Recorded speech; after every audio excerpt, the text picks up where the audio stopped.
entonces pues por algo estamos todos aquí. A mí me gustaría como antes de comenzar como con algunas preguntas más precisas que tengo sobre el libro, como hacer un recorrido general por el argumento, ¿sí? Que nos cuentes, digamos, un poco de qué se trata El Año del Sol Negro, o sea, cuál es la historia que se desarrolla en esta novela, como para que las personas que no la han leído se hagan una idea y después podamos ir como a las cosas más puntuales en cuanto a, digamos, a lo creativo. Sí, pues es muy sencillo, ¿no? Es la historia de una pareja que se separa en el comienzo de la Guerra de los Mil Días, porque el hombre se va a buscar un guerrillero que se llama Rosario Díaz y él quiere enrolarse con las fuerzas de este señor y se pasa medio libro buscando y le pasa de todo. Y mientras tanto ella se queda en una pequeña ciudad que está asediada por estos ejércitos que se están formando, de guerrillas liberales, se van formando como hacia el norte de Santander, y que después van a avanzar hacia la capital. Entonces ella se aferra como a escribir un diario y con ese diario va contando como esa pequeña realidad de esa ciudad, las situaciones de su vida y va haciendo como un ejercicio de interpelación de no solo de su propia experiencia sino de la vida de los demás. Eh, y hay una tercera parte de la historia, cada una de estas personajes corresponde a una parte de la historia y al final hay un colofón que cuenta la historia de la batalla de Palo Negro y es un poco al corazón a donde van cada uno de los personajes, que es un suceso histórico acaecido a comienzos de 1900 en los alrededores de Bucaramanga, una batalla que duró muchos días, que a mí me impactó, fue como el hecho inicial que me llevó como a explorar la época y los testimonios y todo lo que había quedado para tratar de imaginar cómo había ocurrido esto y por qué ese suceso había marcado tanto la evolución de esa guerra, la derrota del liberalismo y una hegemonía conservadora que duró más o menos 40 años. Eso más o menos es el universo de la novela y los personajes principales. Bien, y antes yo como que quisiera abordar la charla o el conversatorio por partes, ¿eh? Por las partes del libro, porque el libro tiene tres partes. Pero antes de adentrarnos en eso también me gustaría preguntarte, porque creo que lo cuentas en alguna parte, sobre la imagen generadora. O sea, toda novela tiene una imagen generadora. Hay algo, una imagen que hace que alguien diga, yo quiero escribir sobre esto y a partir de aquí hay una historia. El tema es cómo voy a construir esa historia y bueno, todo lo que tiene que desarrollar el escritor, pero yo quiero que tú nos cuentes cuál fue esa imagen reveladora. Pues son muchas. Podría ser tanto como la fotografía que queda de Amalia Ordóñez de Ramírez de la pirámide de cabezas que se hizo con los cráneos de los combatientes que quedaron en el campo disgregados, en el campo de batalla.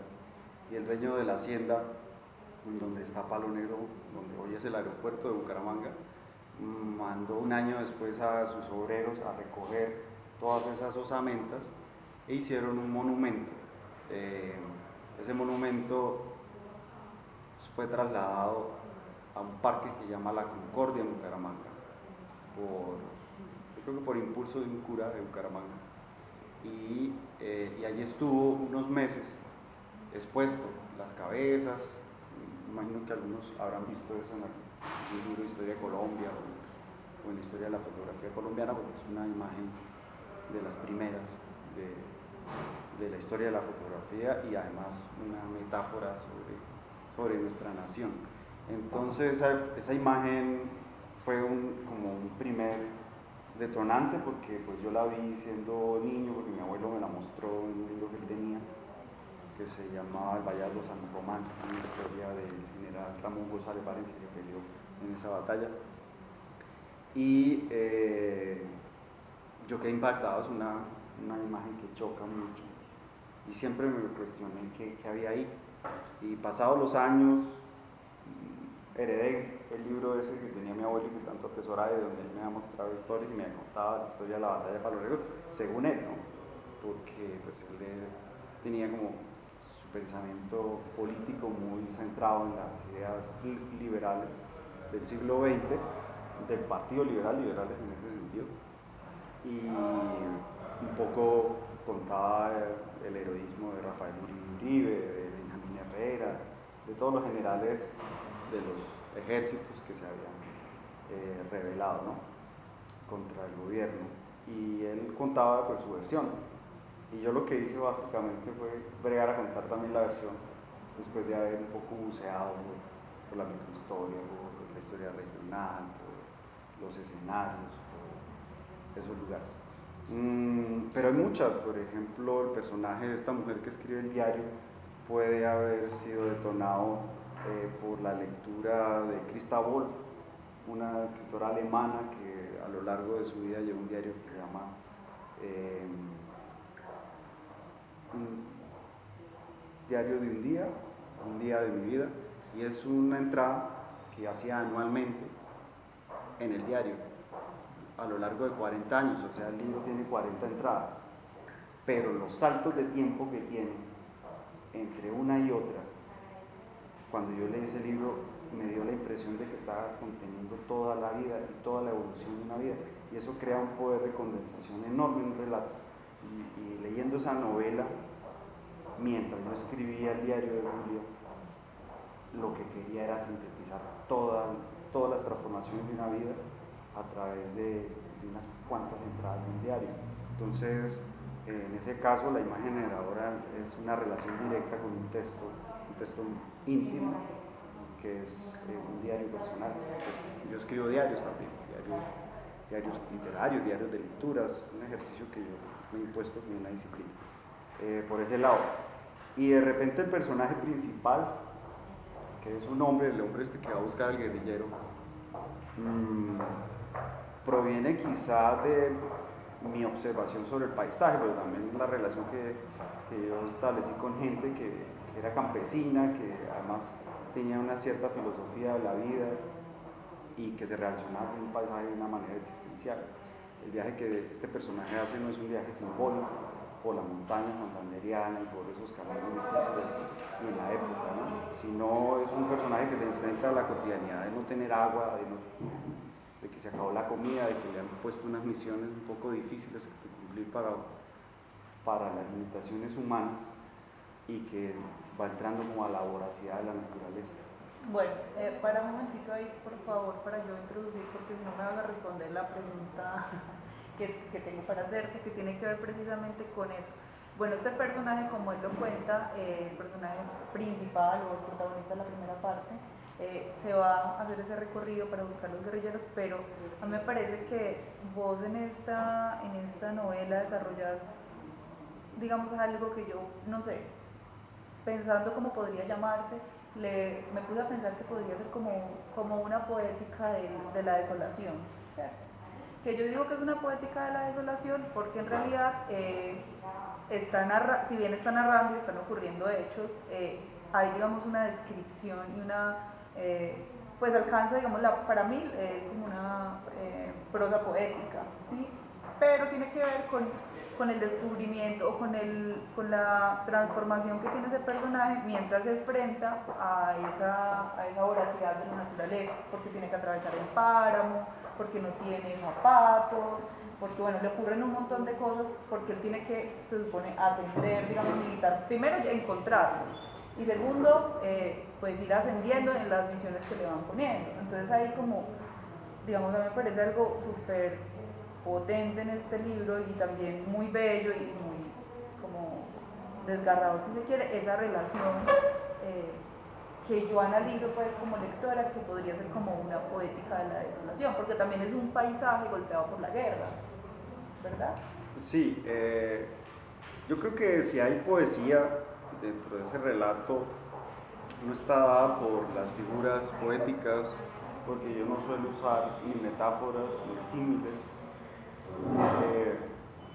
y tampoco uso muchos adjetivos.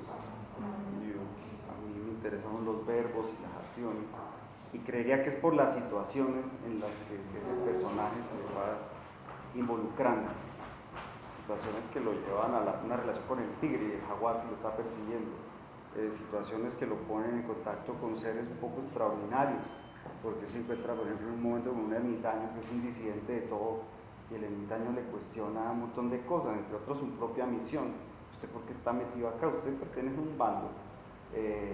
Y ese contraste a él también lo va enfrentando como a sus propios desafíos.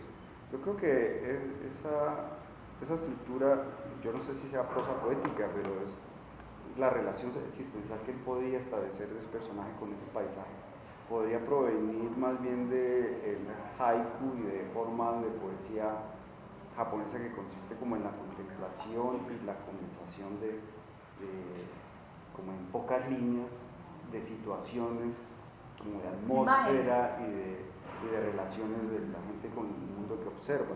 El relato tiene, yo lo llamo distancias del sujeto, es porque el hombre, mientras le están pasando cosas, él también va pensando y también va sintiendo, y cada una tiene una manera como de distanciarse. A veces él se habla, a veces el narrador le habla de tú, le dice, usted está pensando esto, usted está haciendo, pero está haciendo esto, se está contradiciendo, usted está cayendo en una trampa, todo esto que está viendo no es lo que parece, usted se está engañando, lo están engañando, se está metiendo a la guerra y no sabe por qué.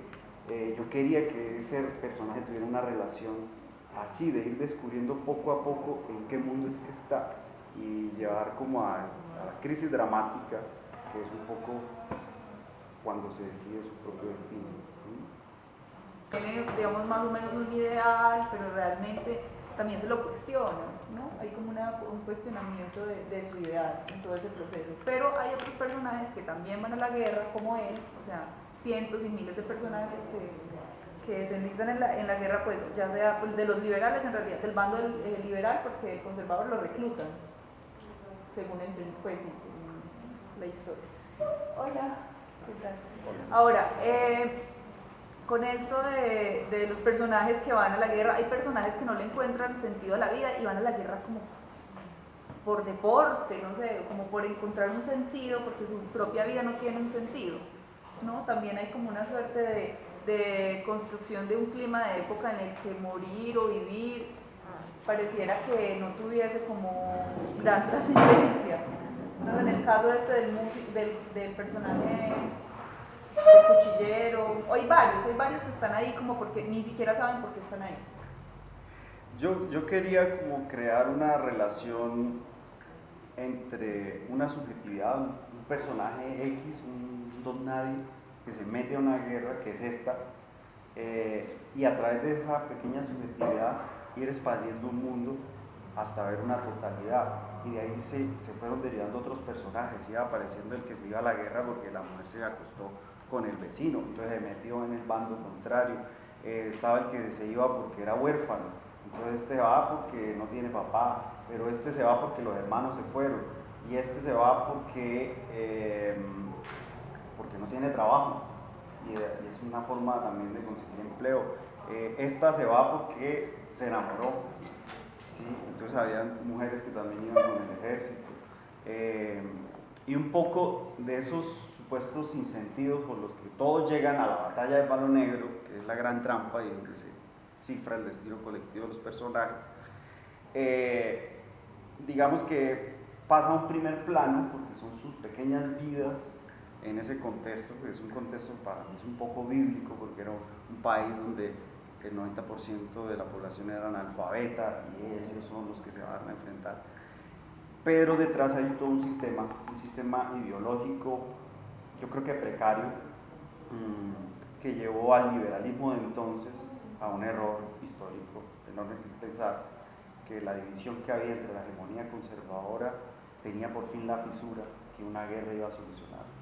Y es una novela que detrás también tiene un sistema político y una visión política de la derrota, la gran derrota de un liberalismo, que era un liberalismo de la estirpe de las ideas radicales, del liberalismo del Olimpo radical, que fue el que trató de, digamos, modernizar a una Colombia y desligarla de toda su tradición colonial y empezar con un nuevo mercado y empezar a crear como los gobiernos territoriales por regiones y descentralizar el Estado, pero que fue un poco interrumpida por la aparición de Rafael Núñez y su constitución, ¿no? Y que en 15 años después de esa constitución lleva, después de 2 intentos de golpe de Estado y de una guerra que duró 70 días, porque antes de la guerra de los 1000 días estuvo la guerra de los 70 días, que fue también un aplastamiento de la cúpula liberal, lo lleva a esta campaña, esta nueva campaña. Leen mal el escenario político en el que están y prácticamente el liberalismo queda suspendido durante 40 años, bueno, ya llevan 10 años sin el poder, durante 40 años más, hasta que pues el país empieza como una cierta transformación de su industria, empieza a abrir caminos y cambia un poco el panorama con la inyección de la plata que viene por la indemnización de Panamá. Pero en ese momento todo eso se estaba moviendo, solo que la novela no aborda las circunstancias políticas del clima de la época de esa manera, sino desde pequeñas subjetividades se va llevando al lector hasta que él vea por un instante la cantidad de situaciones que estaban atravesando esos destinos que parecen desconectados de todo. Parece que cada quien voluntariamente se va a hacer la guerra por algo como hasta trivial, pero no, hay una motivación profunda y hay un contexto en el que esa decisión personal termina siendo parte de todo un engranaje que es el destino histórico, solo que el personaje no lo ve. Sí, eso me parece como súper interesante, y es el tema de cómo lo que tú decís de las pequeñas cotidianidades o esas vidas nos muestran también, y creo que pues ahí hay como un acierto tremendo en ese personaje de principios del siglo XX en Colombia, o sea, era 1900, 1889, 1900. Todo lo que había en la cabeza de los colombianos de esta parte pues, de un pueblo en esa época, o sea, todo lo que iba a pasar en el siglo XX y que no se sabía, pero pareciera que estuviese como en el ambiente, porque también hubo, digamos, un evento astronómico ese año que fue un eclipse. Entonces toda la superstición que hay con relación al eclipse, lo que hay, digamos, la superstición con relación a la guerra, que hay una incertidumbre de una guerra que no se sabe si se va a ganar o se va a perder, y eso genera, digamos, en las vidas de las personas. Pero ¿qué hay que hacer? Pero ¿qué hay que hacer? ¿Sí? O sea, la guerra es la guerra y no se puede salir, no se puede escapar, y aunque vos no quieras la guerra, estás metido en ella. Sea porque falta el agua, sea porque se acaban los víveres, porque saquearon, porque tu familia se fue, porque van a matar a tu padre, pero todo el país está convulsionado. Entonces, ¿cómo afecta eso? Ya pasando, digamos, al tema de la segunda parte del libro, que es el personaje de Julia, ¿cierto? La pareja de este. Es muy interesante, a mí, digamos, que me encanta porque en esa parte del libro uno está me pasó que yo estaba súper enganchada, como bueno, esta historia, ¿qué va a pasar? Pero de repente nos presentas otra realidad. Y esa realidad como que, bueno, es una realidad femenina, ¿cierto? Es la historia contada de una mujer que,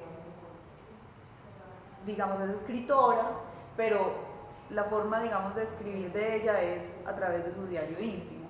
Entonces, como es la escritura a través del diario íntimo, y hay una teoría muy interesante que ella tiene, porque hay otras personas en esa época que también tienen un diario íntimo, otros personajes del pueblo, pero lo tienen que ocultar, porque imagínense, pues en semejante coyuntura.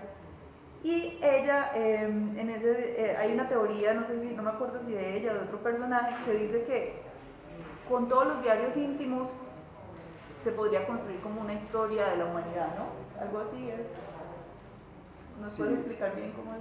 Pues yo miraba el diario como una especie de escritura primigenia, en un contexto donde las mujeres no publicaban. Sí, o sea, publicaba Doña Soledad a costa de Samper, pero pues, era hija de la aristocracia, tenía billete y pudo educarse, pero no había como un espacio, entre otras porque nuestra herencia colonial había prohibido la creación de relatos de ficción por la Inquisición. Entonces aquí a los que tenían libros y novelas como el Quijote y todo esto, la Inquisición los secuestraba, y si usted los quería escribir se prohibía. En cambio la crónica y la poesía sí se podía hacer, y fueron los géneros canónicos. Yo imaginaba que una mujer que empezaba a escribir en el siglo XIX, o sea, a finales del siglo XIX, comienzo del siglo XX, no podía imaginar la novela como género. Por eso ella no escribe una novela. Sí, no. Ella, su aproximación es a esa escritura desde lo íntimo, y es una escritura además secreta, porque mientras es una mujer que está condicionada por ese medio donde ella no puede ni pensar, ni expresar su opinión, ni decir cuál es su deseo, ni el deseo de su cuerpo, ni todo el tiempo está como imitando las reglas de esa burguesía, pequeña burguesía, en la que está metida y de la cual es heredera. Ella está tapando siempre lo que de verdad piensa, y el diario es el único espacio para la utopía, es donde ella sí puede ser ella, es donde ella puede decir porque es que se enamora de este tipo, que además está en un bando contrario al de su mamá, que es el super yo, y es el que la cohíbe, y es el que además está esperando que ella no sea el fin de su estirpe, sino que le dé un heredero, y que ya se está envejeciendo y ya no está como en esas reglas de ahí, y ella no se le ve ningún deseo de casarse ni de cumplir como los ritos sociales.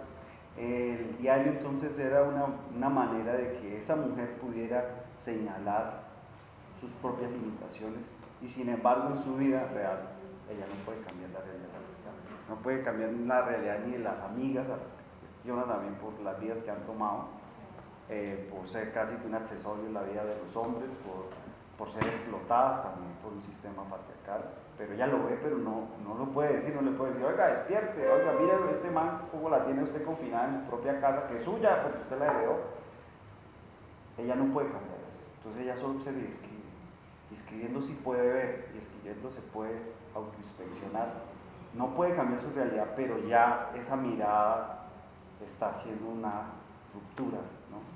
Y yo quería que esa escritura primigenia permitiera un contraste para poder ver cuáles eran las limitaciones de esa época, que es también una época imaginaria, ¿no? Para mí, a pesar de que yo me encuentro, también hay toda una creación de los espacios geográficos y de los personajes históricos. Ahí los personajes no coinciden exactamente con sus biografías, están deformados y transformados y puestos al servicio del relato. ¿Y cómo haces para lograr, digamos, en la narración? Me llamó la atención de esa parte, no es solo este personaje de Julia, sino las demás mujeres que están en el relato, ¿cierto? Los diferentes estereotipos de mujer también que pueden existir, pero al mismo tiempo no hay una simplificación de la mujer como esto o aquello, sino como una complejidad. Y a veces ocurre, yo creo, igual un escritor debería lograr construir un muy buen personaje femenino o masculino, pero tú te fuiste, digamos, a un problema de género. Entonces, ¿cómo hiciste, digamos, siendo hombre, no sé, como para poder construir este universo femenino y pensarlo todo el tiempo desde el género? ¿Cuáles fueron las dificultades que tuviste en ese proceso? ¿O cuál fue la investigación que hiciste? Pues esto es una opinión muy personal. Yo no creo que haya una literatura que se pueda definir por la identidad de quien la hace. Es decir, yo no creo en una escritura femenina, ni una literatura gay, ni nada de esto. Sí, esas son categorías que han impuesto los investigadores y la gente que clasifica los libros. Pero sí creo que hay personajes, o sea que el personaje sí define una ética,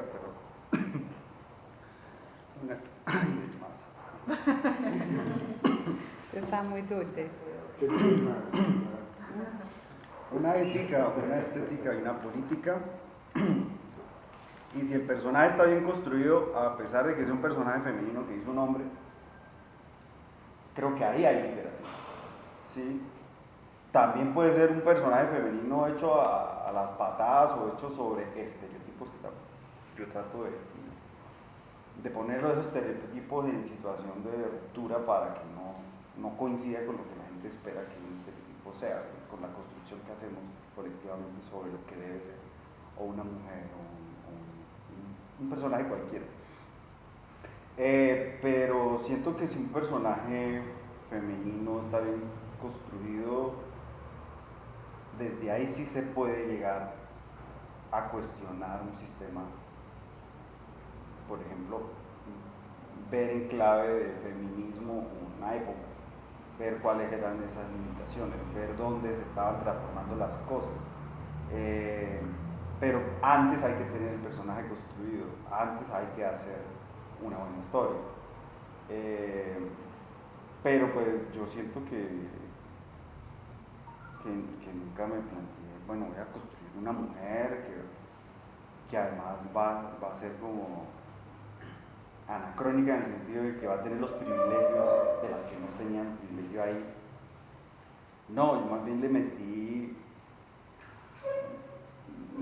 le añadí a su carácter y a su modo de relacionarse con el entorno algunas preguntas que yo me iba haciendo. ¿Qué era ser revolucionario para Julia en ese contexto?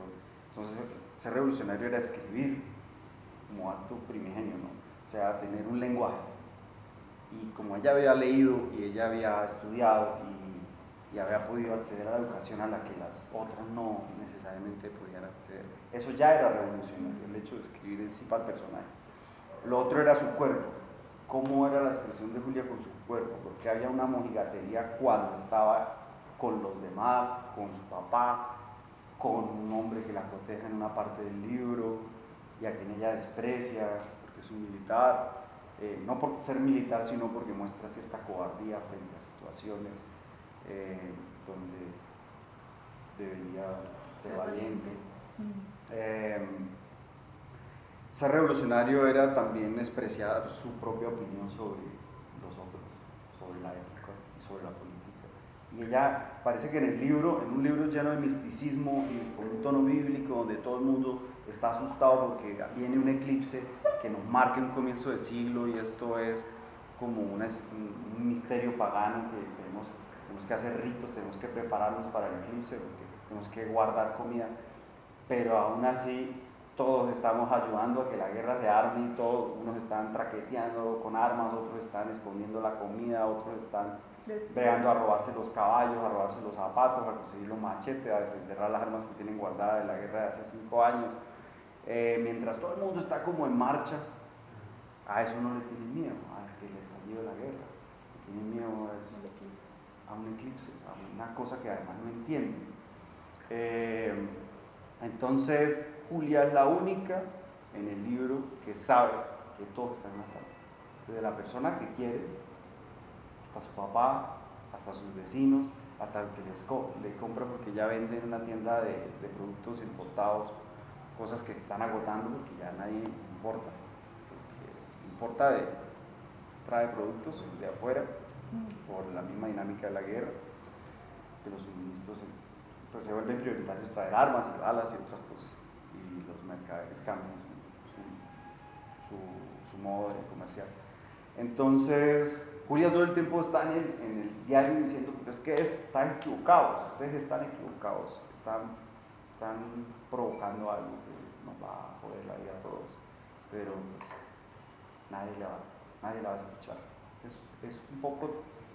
Ella tiene como dos arquetipos muy fuertes detrás, que son personajes que a mí siempre me han gustado de la historia de la literatura. Por un lado, Penélope, que es la mujer que espera a Ulises tejiendo y destejiendo, y yo veía la escritura de Julia como ese tejer y destejer. Ella dice una cosa, después se contradice, después profetiza, después... Y Casandra, que es la que ve que Troya cae y nadie le puede creer, nadie la escucha. Entonces es un libro también mítico en ese sentido, ¿no? A mí ese personaje me parece, la verdad, maravilloso. De hecho, pienso que, no sé acá si alguno leyó Rebelión de los Oficios Inútiles, que hay otro personaje que se llama Ana la Roja, ¿cierto? Que también es como un personaje arquetípico, una mujer. Entonces yo sentía como que tú siempre has trabajado, tal vez no desde una conciencia de voy a hacer una literatura feminista, porque como tú dices, eso lo dirán los críticos, pero sí como, bueno, los personajes femeninos como también como construidos desde una, pues porque no puede ser una mujer revolucionaria, o porque también no está contado desde la historia, no hay tanta digamos, como no se ha dado tanta importancia a las mujeres como a los hombres. Entonces vos has elegido de alguna manera a Julia desde sus diferentes historias y contextos, ¿verdad? Como esos personajes que son revolucionarios en sí mismos, más allá de cuestiones políticas más partidistas. Pero quería hacer como un comentario, ya como para no extenderme, más bien que los asistentes hagan preguntas, dos comentarios. Uno que me parece con relación a que pensaba yo, por ejemplo, con este libro que acabo de leer, que aprendí más de la batalla de Palo Negro que de lo que había leído, ¿cierto? Entonces, De lo que había leído. sí, de periodismo, de archivos, de historia, pues yo no soy historiadora ni mucho menos, soy periodista, pero bueno, he leído cosas. Entonces, pero uno no se llega a hacer una imagen, es como, no me leí tampoco un libro de historia entero sobre el tema, pero cuando me leí la novela era como que entendí muchas cosas más de las que pude haber entendido en una clase. Porque pareciera que me hubiera metido dentro de esa época, ¿sí? Que yo creo que es lo que logra hacer esta novela, como construir un clima de época. Entonces uno está ahí adentro con esos personajes, sintiendo lo que ellos sienten, pensando lo que ellos piensan, y bueno, compenetrado, ¿cómo sería yo si fuera una mujer en esa época? O si fuera un hombre. ¿Mm? Entonces me parece que a veces la literatura tiene esa potencia en tanto relato que logra permitir que los temas, voy a ser exagerada, se inmortalicen. Entonces cada que yo leo El año del sol negro, la batalla de Palo Negro está ocurriendo nuevamente, ¿cierto? Está como volviendo a suceder en mi cabeza o en la cabeza del lector. Y de lo contrario, si no existiera la literatura, pues serían muy pocas las personas que accederían a esa historia, ¿cierto? Solamente los especialistas, los historiadores, etcétera, o los investigadores de sociólogos, etcétera. Ahora, es verdad que no todo el mundo lee y que no todos vamos a entrar a leer un libro, pues en Colombia no todos leemos, pero las personas que leemos podemos, digamos, aprender de la historia y comprender tal vez ciertos contextos históricos gracias a la literatura, que de lo contrario sería como muy vago, habría como mucha vaguedad en ese, sí, pero ahora es como que yo puedo dimensionar de alguna forma cómo pudo haber ocurrido eso, aunque es una ficción, ¿cierto? Que salió de tu mente. Esa era como una de las reflexiones que quería hacer, y la otra no me acuerdo, entonces más bien abramos el espacio a preguntas, porque en este momento se me olvidó que era lo otro. No, que sí, así es más enigmático. Estamos en el clima de la novela. Así, ya oyeron En mi pleno eclipse. A ver, Sí. tengo que estar aquí hablando con Claudita. Yo, cuando recibí la invitación, uno tiene unos referentes. El Sol Negro me remitió a una obra de títeres que hizo un amigo nuestro, el Taller de Artes, Siervo García, y la obra se llama El Sol Negro. Una obra muy divertida, es una obra de títeres, pero sobre piratas.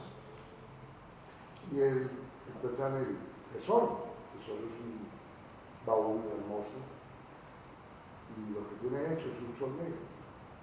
Ese es el tesoro. Pues cuando lo abren, el efecto es un blackout.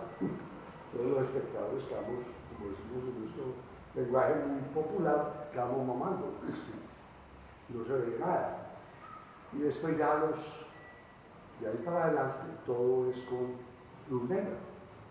Los colores son fluorescentes. Pero aquí, claro, caemos en cuenta, el sol negro es el luz, ¿cierto? Pero me pareció muy bello. Y de todo lo que me ha hablado, a mí ese libro me está haciendo falta. Acá está, vean. Seriamente le cuento que ese tema es muy bello. Y esa segunda parte, todos los personajes fabulosos de las novelas, personajes femeninos, hay un personaje hermoso de nuestro Carrasquilla, de nuestro Carrasco, se llama Ligia Cruz. Si no lo han leído, esa novela, lean. Es de esa época. Es una mujer que se adelanta a la época, su pensamiento, su origen y cómo llega a Medellín y lo que rodea de la familia que la trajo desde las minas. Era hija de un minero y la traen a Medellín y desbarata esa familia por la manera de mirar el mundo. No tenía referencias de esa novela de Carlos. Es muy bella. Y lo otro es sobre los diarios. Yo tuve un gran amigo, profesor de historia de Universidad de Antioquia y la Nacional. Y ese señor hizo una investigación en el Urabá, en los 9 municipios, a partir de diarios o entrevistas con la gente del pueblo. Y armó la historia y después de entregar el resultado, al mes fue sacrificado. Y nunca más se conoció el producto de la investigación no publicada de investigación. Ese tipo de material es matarnos cualquier cosa. Yo entiendo lo que dice Julianita. La historia es mucho más entendible cuando se toma desde la literatura y contando a partir de diarios o conversaciones.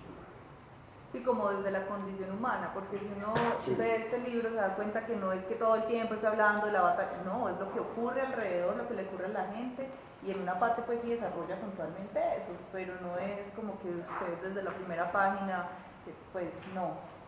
Sí, ahí yo podría aportar que para el proceso de escribir esta historia y de construir la época, me fue de mucha utilidad un trabajo involuntario de un comerciante que se llamaba don Bartolomé Rugeles, que llevó un diario durante 30 años, un diario de cuentas de su negocio, pero por los años de la guerra de los 1000 días, él abrió unos espacios en el diario para meter noticias y pequeñas informaciones que quedaron ahí cifradas y que daban como una cierta atención de todo lo que estaba pasando. Pero por supuesto él no era ningún historiador y no tenía voluntariamente, más allá de que sus hermanos se habían ido a la guerra, dejar testimonio de lo que estaba pasando ahí. Más bien escribía eso porque tenía un poco de miedo de que como los hermanos se habían ido, a él también se lo iban a llevar preso porque estaban capturando a todos los familiares de los que se estaban enrolando.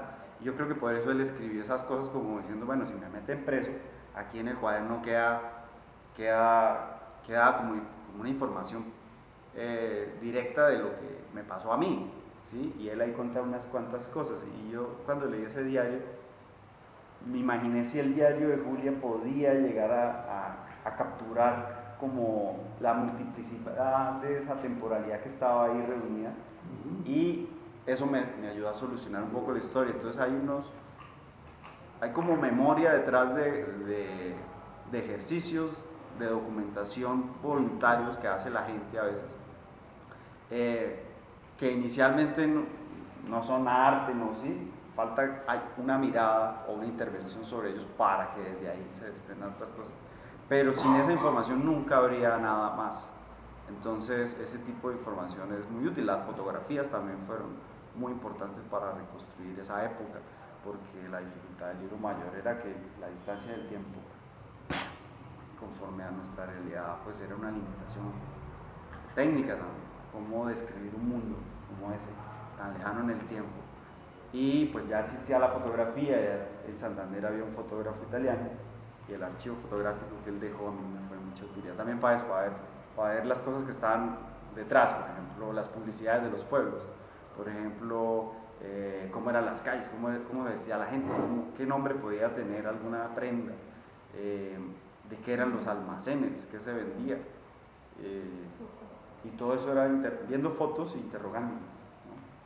Ahí también hay otra manera de dejar registros que después se vuelven arte. Pero por el planteamiento hay algo, yo una lectura sobre la interpretación de los territorios de Antioquia por sus regiones y tratando de entender la evolución de las violencias por periodos de la historia. Me parece que en el planteamiento que han hecho hasta ahora queda muy bien logrado el soporte histórico y una lectura juiciosa de la historia en una evolución de varios siglos.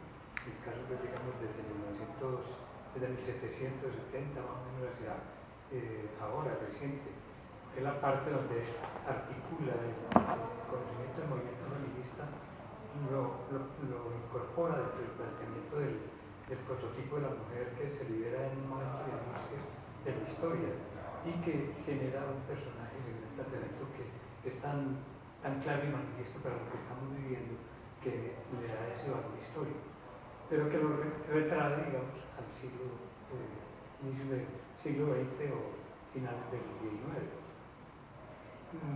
Me parece que hay un encadenamiento bien interesante desde la expresión histórica, y es encadenar las violencias y el poder, y el partido liberal y conservador cuando se institucionaliza en el siglo XIX, y lo trae al periodo de la Guerra de los Mil Días, con el personaje central que es Uribe como el gestor y el dinamizador de un planteamiento político de sometimiento al partido liberal y al pensamiento liberal, pero también a la destrucción del partido conservador. Entonces se logra generar algo ahí.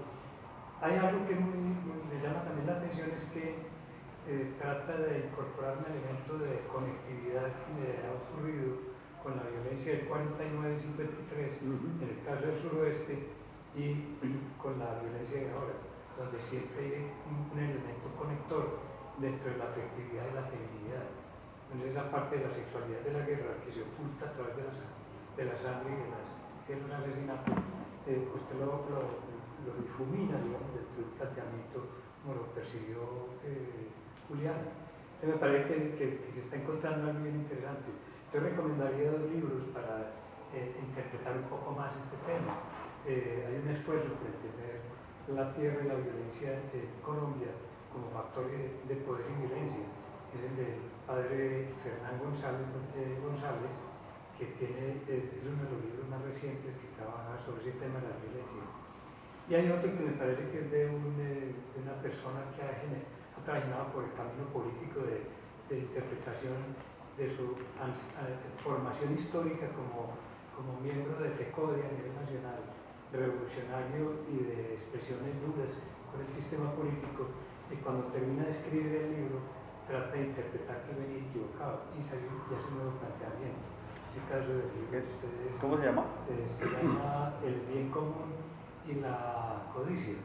Es de Jaime Celis Arroyave, del municipio de Urrao. Me parece que genera la otra parte que usted plantea también allí bien interesante. Es como la mujer es la otra mitad de la historia oculta colombiana.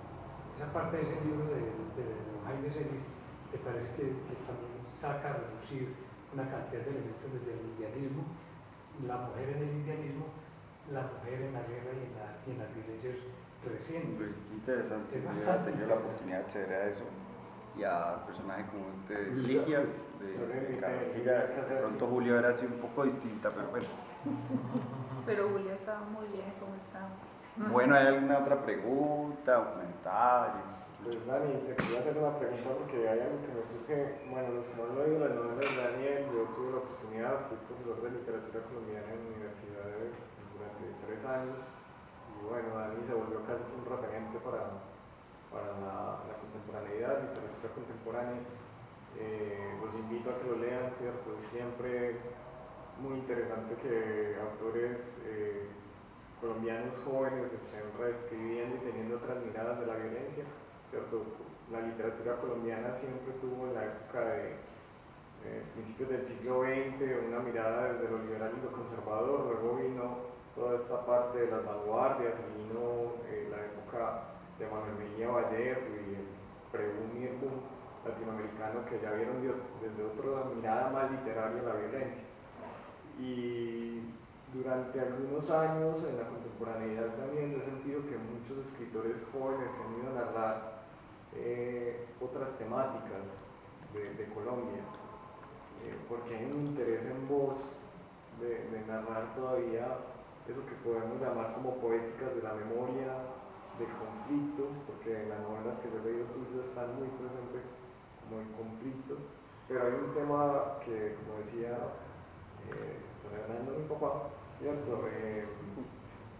Trabaja mucho la tierra, la visión de la tierra. En una novela que les recomiendo que se lean, se llama La rebelión de los oficios inútiles, para mí una de las novelas más interesantes de la literatura colombiana contemporánea. Es un problema por un terreno baldío que se toma una minga, ¿cierto? Y se instala en ese terreno para apropiarse de él y para protestar en contra de esa desigualdad que hay. ¿por qué se interesa también con la tierra? Entonces, todas las novelas tuyas tienen que ver con Colombia, pero hay algo muy ligado a la tierra, a la posesión de la tierra, a la tierra, por ejemplo, la batalla de Palo Negro, los cráneos, la tierra ensangrentada, el despojo de la tierra, que es un tema muy integrado como a la historia colombiana. Y la otra pregunta es, ¿vos crees que se puede dar como una política de la memoria, del conflicto? Siempre hemos pensado en las narraciones del conflicto, pero desde una visión muy de la historización, ¿cierto? Desde Mulano, desde muchos autores que han trabajado la memoria histórica, pero de pronto desde las poéticas de la memoria histórica del conflicto. ¿Cómo crees que también se puede crear memoria desde la literatura? Que es algo también muy fuerte, porque es meterse en el campo de la historia, si eso es ficción, pero está narrando un hecho histórico, entonces ahí se puede ver historia, no se puede ver historia.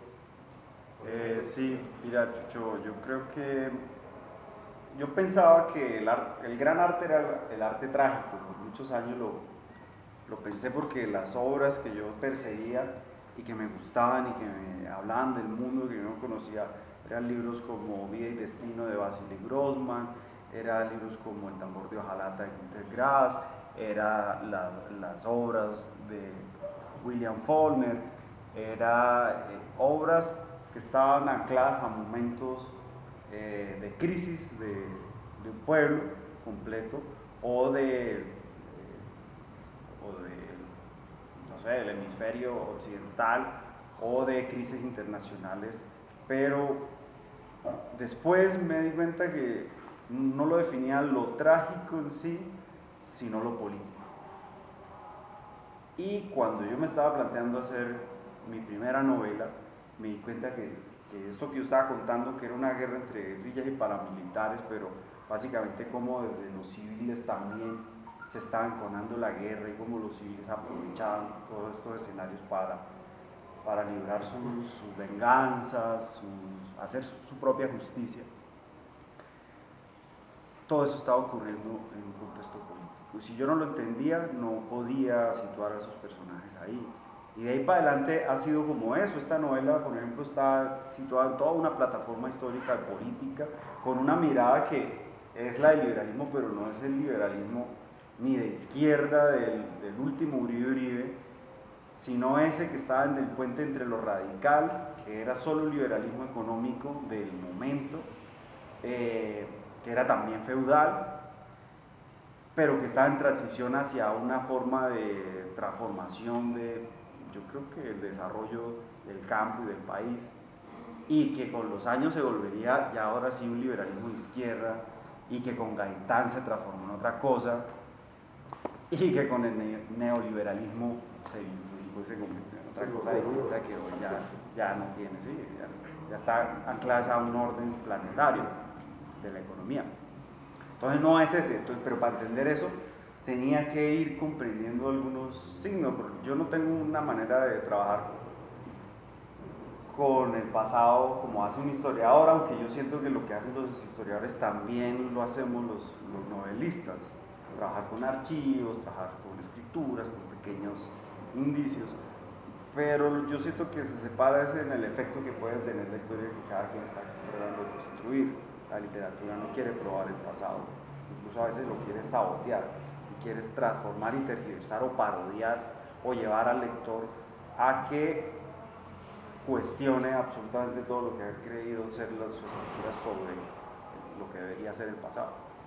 Y la memoria yo creo que la hemos estado construyendo todos, la memoria como algo conceptualizado y definido no había existido sino a comienzos de este siglo, con la ley de víctimas y con otras cosas que institucionalizaron la memoria. Pero antes no, lo que quedaban eran pequeños indicios y pequeñas huellas y pequeñas marcas, como el murmullo de las épocas, y como nuestro país ha sido convulso, pues el murmullo pasa por todas nuestras tragedias. Pero básicamente lo que nos había definido era la memoria. Y nos ha definido, y en las casas botamos la foto, y si tuvimos un antepasado que fue un guerrillero liberal o conservador y asesinó gente y todo esto, lo ponemos un tabú y lo callamos y nos avergonzamos y lo tapamos y creemos que nuestra vida no tiene nada que ver con la violencia de este país porque somos burgueses y vivimos en un barrio del sur de Bogotá, pero si pensamos en por qué mi abuelo vivía en un pueblo de Santander, y por qué se tuvieron que mover en tal año, y por qué mi tío no sé qué desapareció, entonces hay algo en el pasado que sí nos vincula y que casi puede definir el origen y el lugar en el que estamos y la vida que hemos tenido y las decisiones que tomamos. No lo vemos porque estamos metidos como en nuestra vida cotidiana, en nuestro presente, y somos dioses porque estamos en el presente, pero poco a poco dejaremos de estar aquí también y vendrán otras generaciones. Entonces estamos generando huellas y cosas, pero a la vez también estamos olvidando. Y de pronto el arte trata de quedarse como en la grieta entre lo histórico y la realidad, y trabaja ahí y trata de hacer por un instante algo que nos está yendo de las manos, es que todos estamos olvidando todo el tiempo. Bueno, perdón, yo aprovecho para irme, pero obviamente, Bueno, pues bueno, es que me enseñaron a muy despedirme, educadamente. me enseñaron a despedirme, no me puedo ir uno así como pues, en una clase así cualquiera, y también agradecer, realmente yo creo que en algún momento lo compraré, me Bueno. parece muy interesante entender la otra parte de la historia, o sea, uno puede leer a Melo, a Darbe, la parte de la historia pues así como así lo que ha pasado, pero uno no entiende realmente cómo sucede, uno cree que solamente Núñez fue, o Uribe fue y dijo, no, venga, estos son, Núñez va y dice, estos son rojos, son del diablo, son ateos, vayan y mátenlos, pero realmente uno entiende es que también va tras cada persona una guerra diferente, pues se hace la guerra desde un punto de vista muy distinto, y me parece muy interesante tocarlo desde cada ese tema, más aún cuando pienso que la literatura colombiana, los más grandes que se puede decir así, se han hecho desde la guerra, pero desde perspectivas muy subjetivas también. Me interesaría mucho en algún momento leerlo, porque más que de vendedor me parece es un cautivador, porque no, lo que se ha dicho me parece muy interesante y realmente tengo ganas de leerlo, leer la segunda parte que decías de Julia. No hace falta ya. Ya empieza a Está hacer en el mismo falta. libro, ¿no? Es el mismo libro. Sí, ¿no? sí. Ya empieza a hacer falta como ese libro uno en la biblioteca y más que todo pues en la memoria.